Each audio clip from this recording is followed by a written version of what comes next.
This is a predominantly Christian city in a Christian country. And like any other city in the world, it has its problems. As we look down on this one small corner of the Earth's surface, we sense that these problems are tremendously complex. For here are thousands of families striving to work out their salvation. But we are not primarily concerned here with the crime and violence that regularly make the headlines, because it is not these flagrant violations of Christian behavior at which we now look, but rather the little evidences of unchristian-like behavior that show up in so many of us.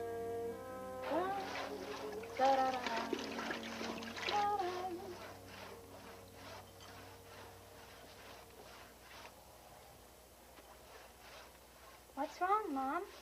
Do you hear someone sawing? No.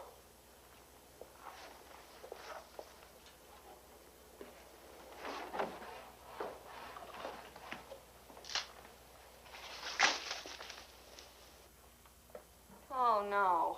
Oh, no what, Mother? That Mr. Chapman is cutting the tree again. Oh, no. Oh, no.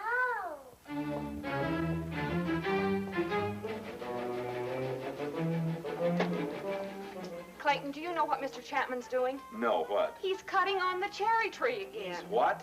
That tree that shades our living room? Yes. That knothead. He knows that we depend on that tree for shade during the summer months. I think he takes a fiendish delight in doing this to us. The last time I called him on it, he nearly threw me off the property. Well, just let him try it this time, the big ox. Now, Clayton, just calm down. It isn't that important. Oh, just because that cherry tree trunk is 6 inches over the property line is no reason for him to think that he can do anything he wants to it. We'll see about it. Oh, boy, there's going to be a fight. Come on. Well, there is not going to be a fight.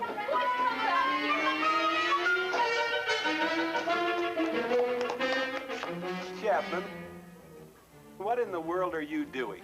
What are you tearing those branches out for? Now look here, Reynolds, this is my tree and I'll do what I want with it. You know they give our house shade in the afternoon. Besides, they're just growing back from the last time you butchered them. I'm just trying to improve the shape so that you'll have better shade later. Besides, I'm only doing it for your benefit. Yeah, that's what you said last time, and we nearly fried all summer thanks to your pruning genius. You're a big help. Look at that line. Well, here we go again.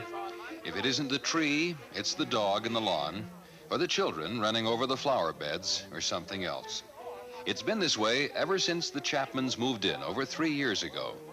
They got off to a bad start when their moving van made ruts in Clayton's lawn. And the two families have been more or less out of step ever since. The pity of it is that the Chapmans came from out of state and are not members of the church, and except for business friends, have very little contact with the community, largely due to the unhappy frictions they've had with their neighbors, the Reynolds. Driving me nuts just because there's a line, for heaven's sake. Well, she's gassed up, ready to go. Who wants to take her up? I want to. Tell you what I'll do. I'll get it up in the air and make sure that the controls are working okay, and then I'll let each one of you take a turn. How's that? Yeah. Okay.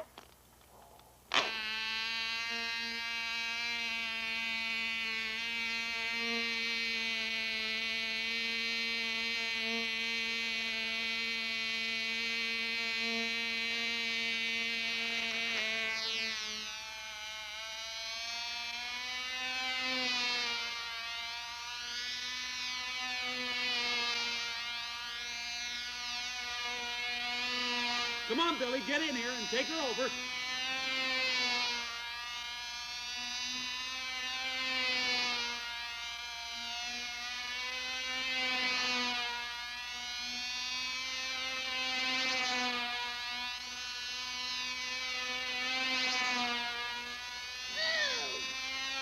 Watch it, Billy. Yeah, son, keep it a little more on the level.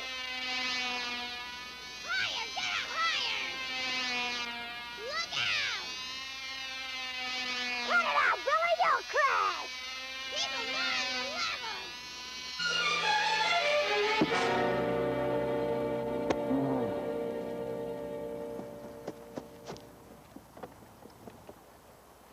You knothead, what in the world did you do that for? I didn't even get a chance to fly it. Cut it out now, Judd. Cut it out. It was an accident. It was not an accident.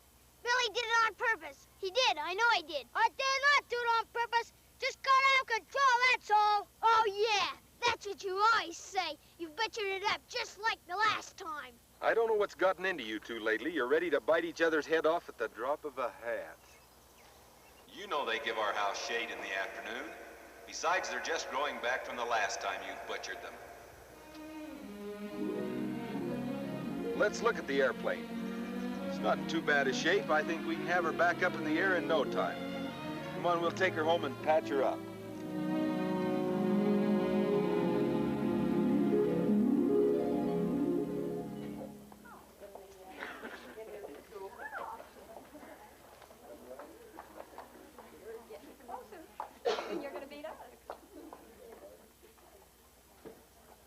Our lesson today deals with one of the most profound, yet perhaps the least practiced of all of the principles of the gospel, that of loving our enemies. In the Sermon on the Mount, Jesus said this, "Ye have heard that it hath been said, Thou shalt love thy neighbor and hate thine enemy. But I say unto you, love your enemies, bless them that curse you, do good to them that hate you, and pray for them which despitefully use you and persecute you." Now, I think you'll all agree that compared with obeying the word of wisdom, paying our tithing, and keeping the other commandments, all quite difficult of achievement, by the way, this matter of turning the other cheek is the commandment that really separates the saints from the sinners. For myself, if I could do this regularly, and do it cheerfully, along with all the other things, of course, I believe I might stand a good chance of reaching the celestial kingdom.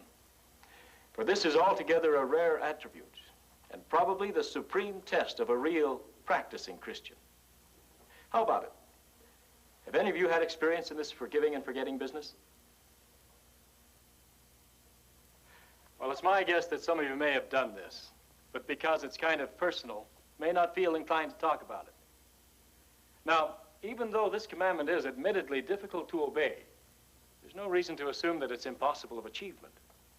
Besides, there are some very practical reasons why we should forgive our enemies. In our lesson manual here, we're reminded that anger and revenge, spurred by hate for an enemy, cause tensions in us that destroy our mental equilibrium and injure our well-being. When Jesus advised us to forgive our enemies, he did it with our happiness in view. He was fully aware of the injurious nature of nursing hatreds, and he knew he wasn't asking us to do the impossible. His many invitations in the scriptures to follow me were made for the express purpose of making life easier and more worthwhile, and comes as a specific charge to all who would be practicing Christians. I've asked Brother Allred to read what Jesus had to say in Mark 8 and the 34th verse. "Whosoever will come after me, let him deny himself, and take up his cross and follow me." Thanks, Brother Allred. Now let's have Sister Reynolds read something from the Book of Mormon. See if we can't agree with Nephi when he made this well-known statement. I will go and do the things which the Lord hath commanded. For I know that the Lord giveth no commandments unto the children of men, save he shall prepare a way for them, that they may accomplish the thing which he commandeth them. That's fine, Sister Reynolds, thank you. Now, class, will you accept this challenge? Learn to like someone who has wronged you. Will you make an honest, conscious effort to resolve any differences you may have had with anyone?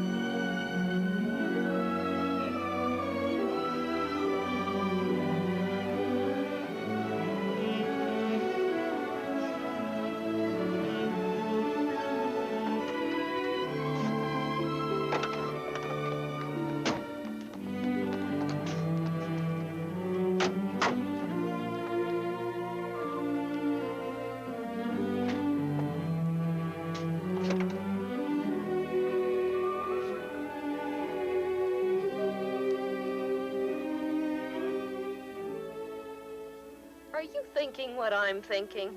Well, it might work at that. What might work, Mommy? Something, Sally, something.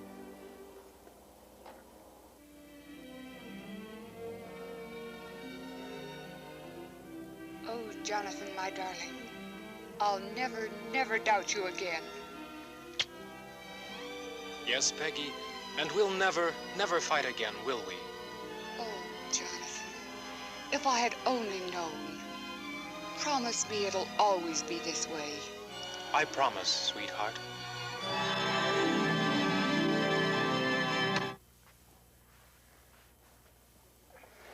These potboilers sure have to wind up in a hurry to reach a happy ending. 3 minutes ago, they were throwing the kitchen sink at each other. Oh, speaking of the kitchen sink, I should have been doing my dishes instead of watching this silly show. Things sure aren't that way in real life. Can you imagine Chapman and me patching up our differences in that short a time? Well, that reminds me. Have you thought any more about last Sunday's lesson? Yes, as a matter of fact, I have. A lot of good sense in what Ralph said. I guess I just don't know where to begin with that knothead Chapman. Well, wouldn't one of the first places be to stop thinking of him as a knothead? I didn't realize how little Christianity I had in me. I guess I've always found it easier to live under the old law of an eye for an eye and a tooth for a tooth. That's one of the things the Savior came to change. Yes, I know. Say, how about asking them over to dinner? Without preliminaries of some kind? I just don't think they'd accept. Why, they'd turn us down flat. This feud's been going on too long to be healed with a simple invitation to dinner. Yeah, I guess you're right. Say, wait a minute. You've never been involved in any kind of an argument with Mrs. Chapman. Why couldn't you make the initial approach? I'll do everything I can to help, but this is your battle. You know this is a man's world we live in, and this is something that has to be done at the summit. You know, I believe I'd get into a lot more hot water than I do if I didn't have you to ride herd on me occasionally. But you know, honey, if I were to admit that women did have a place in the world, wouldn't you reconsider? You clown. The answer is no. Now, you get to work on a plan of some kind, and I'll back you up on the kitchen level, and then maybe we'll get someplace.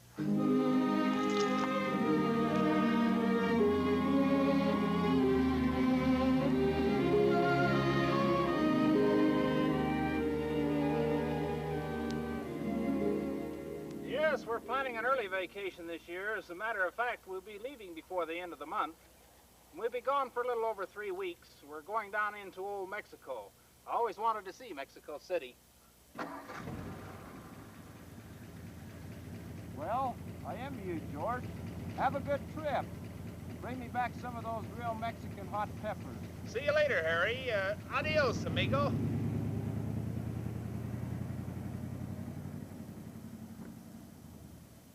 Oh, hello, Reynolds. Hi, Chapman. I couldn't help but overhear your conversation just now. I wondered if maybe I could take care of your lawn while you're away. We're not vacationing until fall. Oh, that won't be necessary. I've already arranged for the boy to take care of the yard, the same one I had last year. Thanks.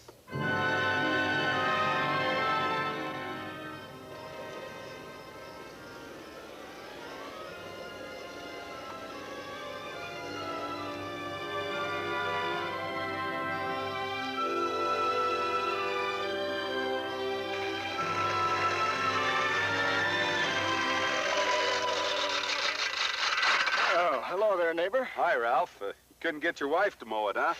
No, she says I was the one that needed the exercise. I tell you, these old push mowers sure will give it to you. Say, Ralph, you remember that lesson you gave us last Sunday on loving our enemies? Uh-huh. Well, I've been giving it a lot of thought, and I've decided to try it out on my neighbor Chapman. Oh, has he been giving you some more grief? Well, let's just say that we've had a few differences of opinion. Perhaps the fault is partly mine.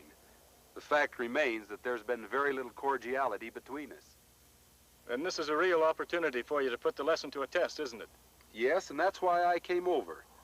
I can't remember any part of the lesson that dealt with specific ways of doing it.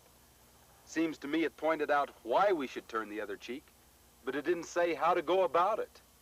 Well, the Sermon on the Mount clearly indicates the steps we should take. But it's difficult to deal with all the cures in our limited Sunday morning lesson time. Well, that may be true. But I just made a stab at reconciliation and was told to go jump in the lake. What do I do now? Well, I guess this isn't something that's going to be healed in just one try. It'll take considerable perseverance. I suppose so. I was hoping someone could help me with some shortcuts. I don't want to stumble around in the dark on this thing. Couldn't we pose my problem as a hypothetical case next Sunday and see what the class comes up with? Yeah. I think this is important enough to take another Sunday on. Bring me up to date on the details and we'll work on it. Even though he tried to placate his so-called enemy, the first approach resulted in a rebuff. It was clear that this neighbor was not going to be a pushover. Now, do you think that this offer of a service was a good first approach? Yes, Sister Rogers. No. I believe that the offer of a service would place the neighbor under an obligation, if he should accept it. And I doubt if he'd be in any mood to assume such an obligation. Okay. What do you think, Brother Hanson? I feel he refused because of the unexpectedness of the offer. Most of us have a defense mechanism that operates almost automatically. We become adept at offering plausible excuses when we haven't had the opportunity to think a proposition through. This man might have accepted this offer, perhaps gratefully, if he'd only had time to see it coming. That's an interesting thought, isn't it? Seems then that we should be slow to make up as well as slow to anger. Yes, Sister Chapel? I think our sympathies are naturally with the one who's seeking the reconciliation. But we should also try to see the situation through the eyes of the neighbor. You know, the practice of empathy. I think he must have some justification for feeling that the other man is an enemy and might be naturally suspicious of any overtures of friendship, especially if they came straight out of the blue. This is another testimonial for the take-it-easy line of thinking, isn't it? We mustn't forget, however, that the sudden jump off the deep end approach might work. But are there any other ideas? Okay, Dr. Fisher? How about engineering a situation which would place the neighbor in a position to render you a service instead of receiving one? Thereby the obligation would fall upon you. Instead of offering to take care of his lawn, ask him to take care of yours. Yeah, especially if he'll mow it. Now this has possibilities, doesn't it? We all know that the secret to real happiness is in doing things for others. Perhaps such an arrangement would soften the neighbor's heart toward his supposed enemy. Are there any other suggestions? No? Well, I have a suggestion to throw into the hopper. As you know, I'm an attorney. I come into contact with a lot of people who are angry with one another. Believe me, I know what hatred and misunderstanding can do. Now, if I were in a position of wanting to make peace with my neighbor, I believe I would go to him privately and lay my cards on the table. I would point out that to go on behaving as we had in the past would never bring us closer together. It would, on the contrary, only widen the gap of misunderstanding between us. I wouldn't ask too much of him at this time. Merely suggest that we both overlook the past and try to work toward a better relationship in the future. I don't think this is any time to start issuing dinner invitations. That could come later. Now, there's good scriptural support for this direct approach in the Bible. If thou bring thy gift to the altar, and there rememberest that thy brother hath aught against thee, leave there thy gift before the altar and go thy way. First be reconciled to thy brother, and then come and offer thy gift.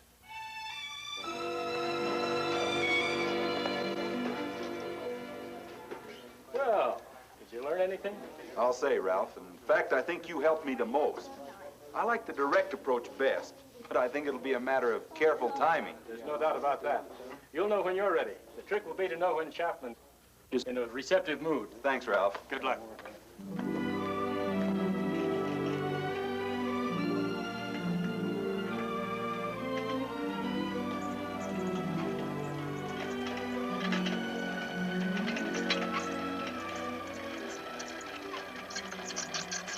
For the next few days, Clayton paid more than the usual attention to the comings and goings of the Chapman household. He was looking for a propitious time for his talk with George Chapman. The whole family made it a matter of special mention in their daily prayers, seeking inspiration for this important action. As so often happens, the opportunity came from a most unexpected quarter.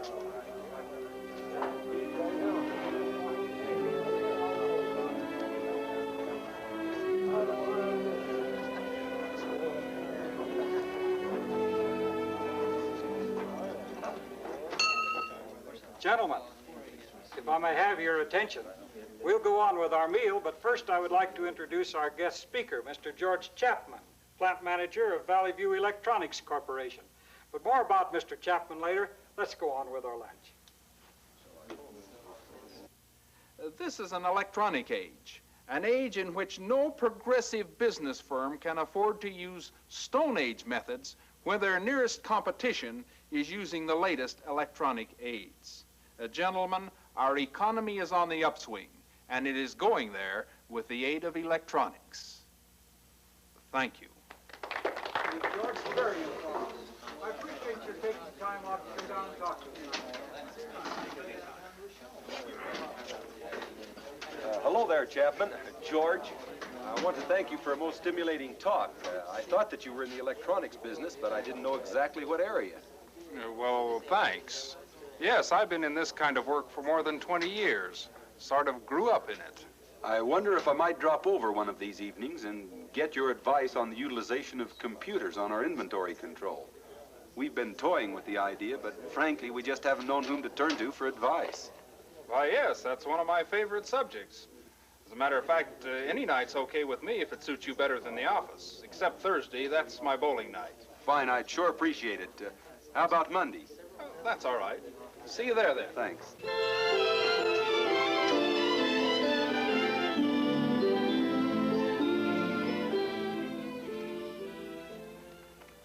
This has given me a much better appreciation of the problem.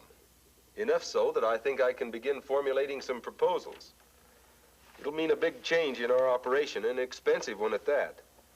But as you say, I think in the long run it'll pay for itself. Well, you know, automation is here to stay, Reynolds. As the saying goes, if you can't lick 'em, join 'em. You know, that quotation reminds me of something I've been wanting to get off my chest for a long time. Oh, what's that? Well, we all regret that our families haven't been better friends and neighbors. I've been to blame and have said some things that have kept us apart and suspicious of one another. I want to apologize and hope that you can find it in your heart to forgive those things that are past. You know, Clayton, I admire your spunk. I've many times felt that I ought to do just exactly what you've done tonight, but I just haven't had the nerve to pocket my pride and admit that I've been ornery at times. Well, I haven't exactly been an angel myself. Well, you know, I'm glad you came over tonight. Sure. Let's bury that hatchet, especially the one that chops on that cherry tree out there, and we'll get along just fine. Good, George. Been wanting to do that for a long time. Just as one man can war against another, so we find nations ready to do likewise on an enormous scale. But even as the gospel of Jesus Christ can solve the problems of man-to-man disagreements, so it also has the power to bring nations together in love and harmony. Jesus said, "My sheep hear my voice, and I know them, and they follow me." The hope of the world lies in our actively following the pattern set by the Master, and in such thoughts as those expressed by Marcia in family prayer. And we thank thee, Heavenly Father, that Daddy and Mr. Chapman now have become friends. Help us to remember that friendship is more important than trees, and we want to be worthy to have thy friendship in all we do. And unless we love one another, then we are not worthy of that friendship.